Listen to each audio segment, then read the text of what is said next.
We've woken up this morning, we're checking out, hitting the road, and as you can see the weather is no good.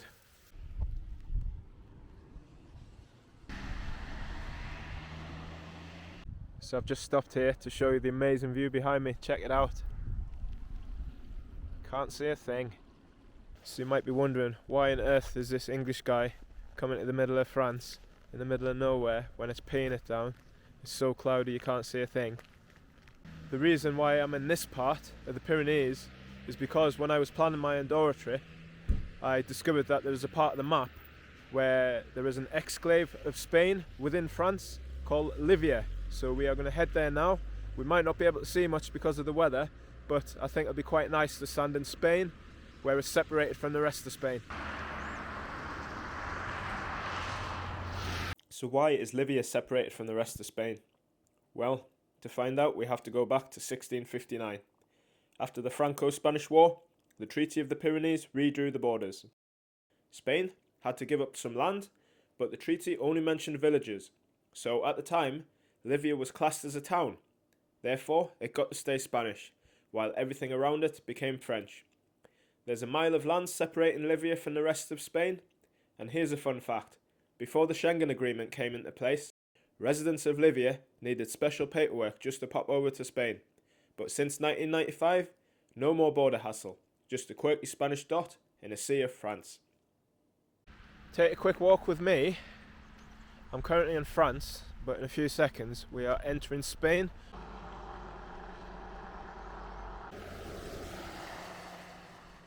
We are in Llivia. I've only been here for 2 seconds. Check out the state of this car, is it safe here? The tyres are completely flat, there's no windows. Looks like the Wild West. Luckily, that was as bad as it got.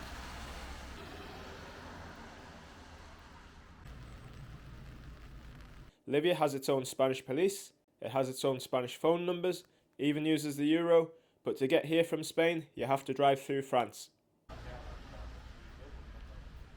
Today, Llivia is home to about 1,500 people, but you wouldn't think it, looking at how deserted the place is today. Maybe it's the bad weather. Walking through the streets of Llivia. It's very empty at the moment. It is very empty, there's not many people about. Yeah, there's not many shops open. But it does feel a little bit surreal to be walking in Spain. And we are surrounded on all sides by France. You can see the Llivia coat of arms on the street names.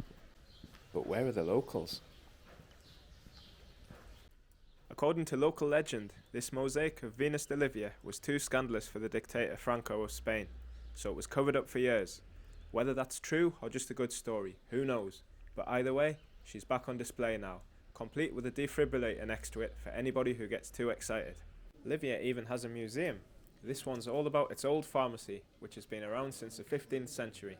So if you've ever wondered what medicine looked like before paracetamol and ibuprofen, here's your chance. And like every good European town, Llivia has a historic church.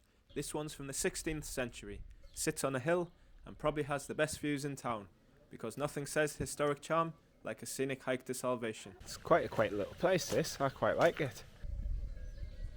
We only had a couple of hours to check out Llivia, and we were stuck in the car for the first hour with the heavy rain, typical.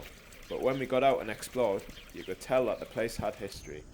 And it's not every day that you get to visit a tiny chunk of a country casually stranded on the wrong side of the border. Even though the weather wasn't on our side today, at least the drone managed to find a gap in the rain to get a look at Llivia from above, a small town with a unique story.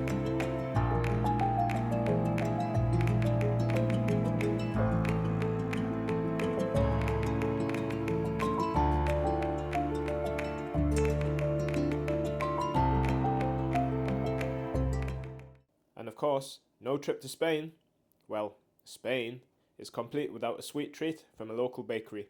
That is Llivia, a little piece of Spain hidden inside France. A short visit, but an interesting one. If you ever find yourself in this part of the world, maybe take a detour. Just check the weather first. But now, it's time to head into France.